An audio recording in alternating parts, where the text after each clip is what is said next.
गरीबी से बाहर निकले। कैसे हुआ? मैं आपसे पूछना चाहता हूं, कैसे हुआ?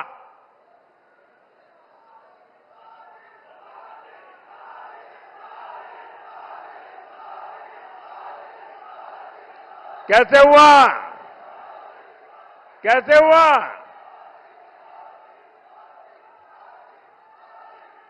ये मोदी के कारण नहीं, ये आपके एक वोट की ताकत है, जिसके कारण 25 करोड़ लोग गरीबी से बाहर निकले। आपके वोट ने मोदी को मजबूत बनाया और मोदी की योजनाओं ने गरीब को सशक्त बना दिया। और इसलिए इस पुण्य के हकदार अगर कोई है तो आपका एक एक वोट उसका हकदार है। हमने 4 करोड़ परिवारों को पीएम आवास दिए। हमने 50 करोड़ से ज्यादा गरीबों को बैंक में खाते दिलवाए। हमने हर गांव तक बिजली पहुंचाई। हम हर घर जल पहुंचा रहे हैं। आज किसी गरीब को इलाज के लिए अपनी जमीन नहीं बेचनी पड़ती। उसके पास मुफ्त इलाज के लिए आयुष्मान कार्ड है। और हम तो जानते हैं, मैं तो गरीबी से निकला हूं, मैं गरीबी को जिया हूं, गरीबों के बीच में पला बड़ा हूं।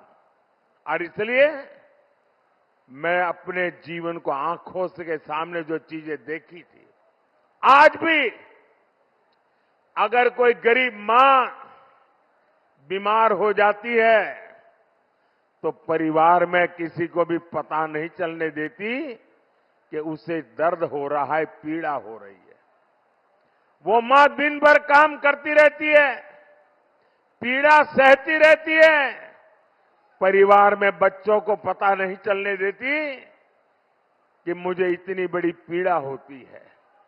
क्योंकि मां के मन में एक भाव रहता है कि अगर परिवार में पता चलेगा बच्चों को कि मैं बीमार हूं तो बच्चे मुझे अस्पताल ले जाएंगे, अस्पताल में भारी भरकम खर्चा हो जाएगा, बच्चों के माथे पर कर्ज आ जाएगा। तो मां सोचती है कि मुझे बच्चों को कर्ज में नहीं डूबने देना, मैं पीड़ा सहन करती रहूंगी और जब ईश्वर बुला लेगा तब चली जाऊंगी। ये मेरे देश की कोटि कोटि माताएं बीमारी सहती रही, लेकिन अगर मेरी माताओं को बीमारी सहनी है तो इस बेटे का दिल्ली में बैठने का क्या मतलब?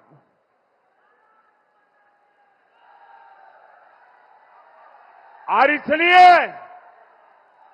आपके इस बेटे ने तय किया कि अब गरीब को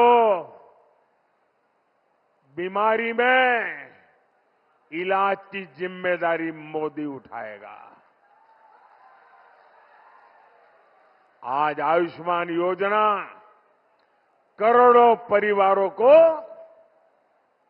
मुसीबत में अनेक प्रकार की सुविधाएं देता है। और भाइयों बहनों, मैंने एक और गारंटी लेकर के आया हूं। अब मैंने तय किया है कि आपके परिवार में जो 70 साल से ऊपर की आयु के बुजुर्ग हैं, और आजकल हर परिवार में पिता, माता, दादा, दादी, नाना, नानी, काका, काकी ऐसे बुजुर्ग होते ही होते हैं।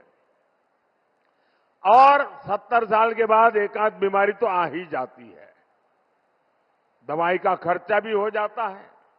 और जो बेटा बेटी कमाते हैं उनके सामने एक तरफ खुद के बच्चों को आगे बढ़ाने का काम रहता है, रोजमर्रा की जिंदगी चलानी होती है और ऊपर से अपने परिवार के बुजुर्गों को संभालना होता है। लेकिन बीमारी आ जाए तो पूरा ध्यान बीमारी में लग जाता है और जो कमाने वाले बेटे बेटी हैं उन पर बहुत बोझ पड़ जाता है।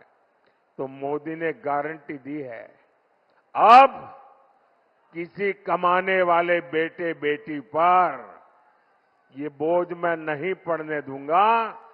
आपके परिवार के 70 साल से ऊपर के लोगों का बीमारी में इलाज, इसकी जिम्मेवारी अब मोदी उठाएगा।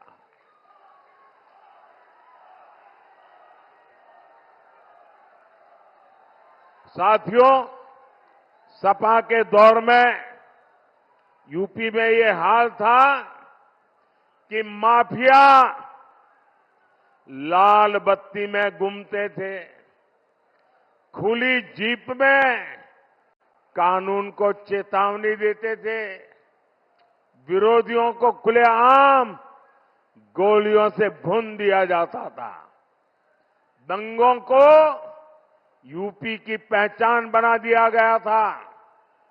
सपा की सरकार में हर महीने 2 से 3 बड़े दंगे होते थे। इसका नुकसान गरीबों को होता था, दुकानदारों को, कारोबारियों को, हर एक को होता था। अब योगी जी की सरकार में दंगे भी बंद है और दंगाई भी बंद है।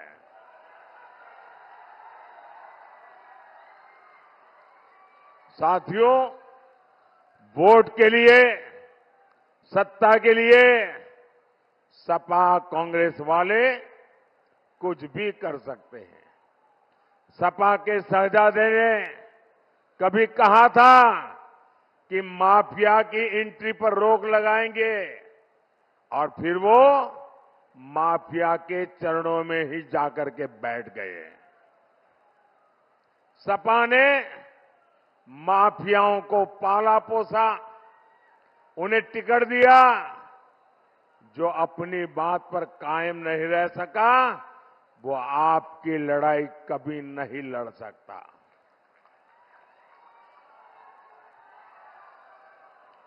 साथियों, इंडी गठबंधन में जितनी पार्टियां हैं, ये इंडी गठबंधन वाली जितनी पार्टियां हैं ना, उन सब में कुछ अवगुण कॉमन है, उनकी पहचान है। एक, इंडी गठबंधन वाली सभी पार्टियां गौड़ सांप्रदायिक है। दूसरा, वे गौड़ जातिवादी है। तीसरा, वे गौड़ परिवारवादी है। इन लोगों ने हमेशा देश में दलितों, पिछड़ों को आगे बढ़ने से रोका। आप याद करिए, देश में बाबा साहब अंबेडकर का अपमान किसने किया था? उन्हें षड्यंत्र करके चुनाव किसने हराया था? कांग्रेस पार्टी ने। बाबा साहब को भारत रत्न किसने नहीं मिलने दिया? कांग्रेस पार्टी ने। इन लोगों ने एक दलित के बेटे रामनाथ कोविंद को जी अपमान किया। एक आदिवासी महिला को राष्ट्रपति चुनाव हराने के लिए पूरा इंडी गठबंधन इकट्ठा हो गया।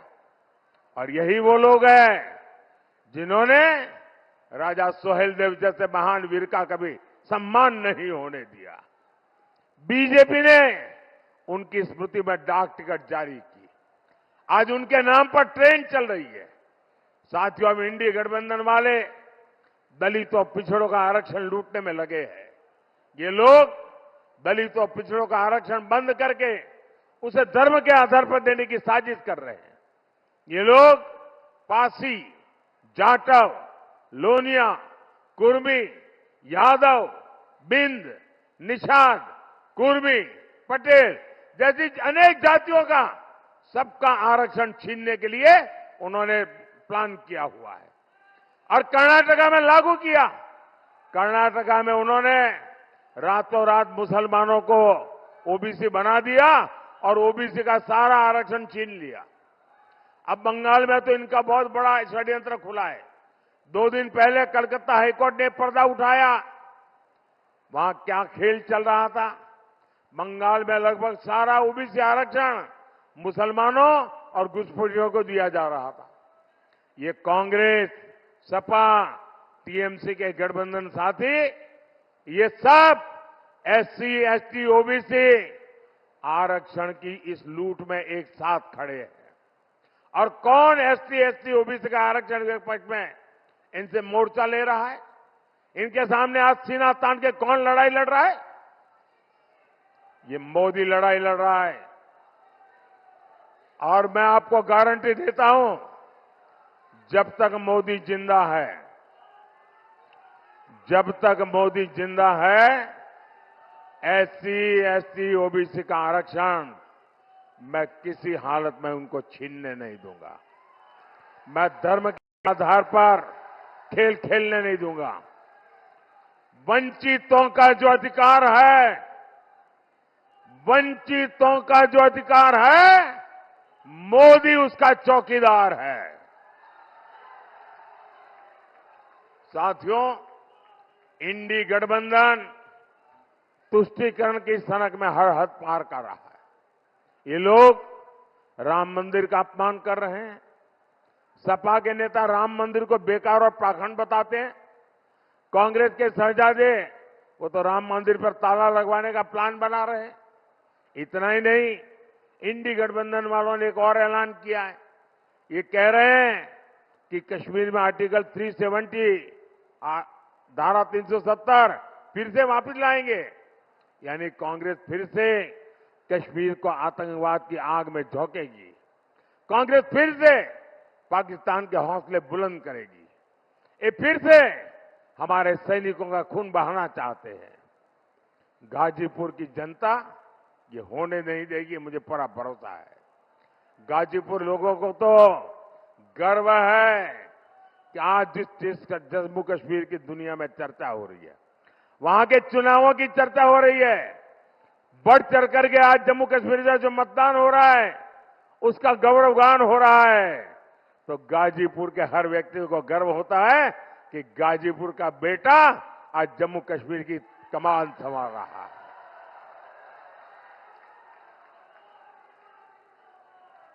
कश्मीर के लोग भी देख रहे हैं विकास कैसे होता है।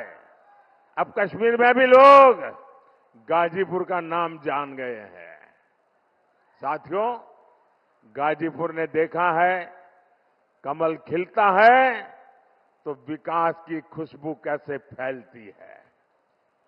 अब गाजीपुर में हर कोई कह रहा है काम तो बहुत भइल बा, अब कमवा दिखाई पड़त बा। सम्मान चाहिए कि माफिया के धौंस चाहिए। आज पूर्वांचल एक्सप्रेसवे हो, गाजीपुर मांझीघाट ग्रीनफील्ड एक्सप्रेसवे प्रोजेक्ट हो, रेलवे स्टेशनों का विकास हो, सड़क, हाईवे, पुल, कृषि इंफ्रास्ट्रक्चर, गोदाम, पेरिसेबल कार्गो, महर्षि विश्वामित्र मेडिकल कॉलेज की सुविधा, गाजीपुर में जो काम 60 वर्ष में नहीं हुआ वो हमने 10 साल में करके दिखाया है।